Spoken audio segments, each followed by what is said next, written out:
జోగి రమేష్ అను నేను నమ్ముకున్న నా కుటుంబం సాక్షిగా, నా భార్య బిడ్డల సాక్షిగా, నా వర్గాలు అభిమానించి నా బలహీన వర్గాల సాక్షిగా, నా రక్త సంబంధికులైన నా గౌడ జాతి అన్నదమ్ముల అక్క చెల్లెమ్మల సాక్షిగా,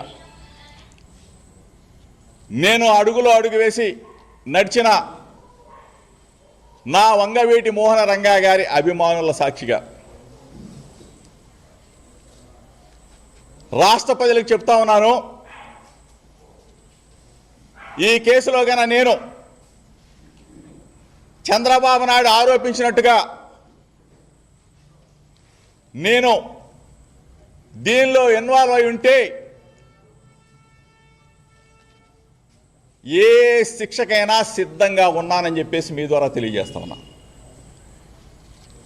నా వర్గాల ప్రజల సాక్షిగా, నా రక్త సంబంధికులన్న నా కులం సాక్షిగా, నా వంగవీటి మోహన రంగా గారి సాక్షిగా, కోట్లాది మంది ప్రజలు అభిమానించే వైఎస్ఆర్ కాంగ్రెస్ పార్టీ అధినేత జగనన్న సాక్షిగా చంద్రబాబు నాయుడిని మీడియా మిత్రులతో ఒక్కటే అడుగుతా ఉన్నా. నీకు పిల్లలు ఉన్నారు, నీకు ఒక పిల్లోడు లోకేష్ని కూడా అడుగుతా ఉన్నా. నీకు ఒక పిల్లోడు ఉన్నాడు. చంద్రబాబు నాయుడు గారి అంటే చంద్రబాబు నాయుడు గారి భార్యను అడుగుతా ఉన్నా, లోకేష్ భార్యను కూడా అడుగుతా ఉన్నా.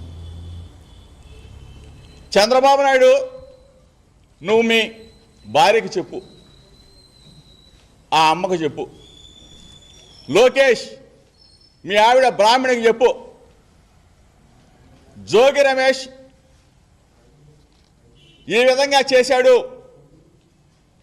అని చెప్పిన తర్వాత సిట్ అధికారులు నువ్వెవడో సిట్ అధికారులు వేసావు కదా, వాళ్ళని పిలిపించి డైరెక్ట్గా చంద్రబాబు నాయుడు గారి భార్య కానీ లోకేష్ కానీ వాళ్ళతో మాట్లాడమను.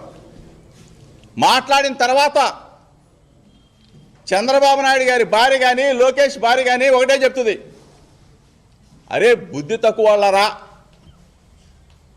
45 సంవత్సరాల పాటు మీకు రాజకీయాల్లో అనుభవం ఉందని చెప్తా ఉన్నాడు చంద్రబాబు నాయుడు. మనకి కుటుంబం ఉంది, జోగి రమేష్కి కుటుంబం ఉంది. వాళ్ళ పిల్లోడిని అన్యాయంగా ఆల్రెడీ ఒక కేసులో ఇరికించేశావు.